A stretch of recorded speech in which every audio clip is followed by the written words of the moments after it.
no fue concebido con amor, sino con maldición. Moñai, el tercero de los hijos de Tau y Kerana, nació en la penumbra, bajo truenos y tierra temblorosa. Su forma no era de este mundo, y su destino tampoco. Desde pequeño Moñai sintió una atracción irrefrenable por lo ajeno.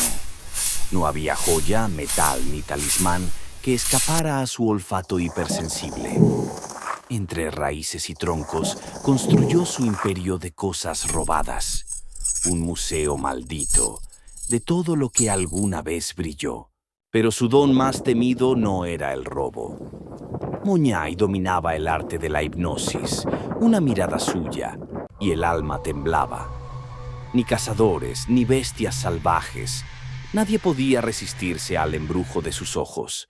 Una noche, sin aviso ni violencia, Moñai descendió sobre una aldea. Y sin que nadie despertara, robó el espíritu mismo del pueblo, sus símbolos, sus objetos, su historia.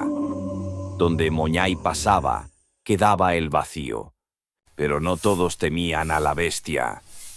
Porán-Hei, mujer sabia, tejió un plan con su ingenio y su coraje.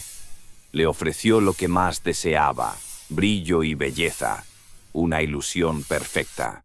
Ciego de codicia, Moñai cruzó el umbral y cayó en la trampa de fuego sagrado. Las llamas lo rodearon, los cánticos ancestrales lo encerraron.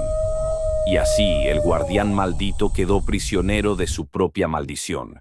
Cuentan los ancianos que Moñai no está muerto, que entre lianas, raíces y barro aún se oyen susurros. Y si perdés algo brillante en la selva, tal vez, solo tal vez, fue Moñai quien lo tomó.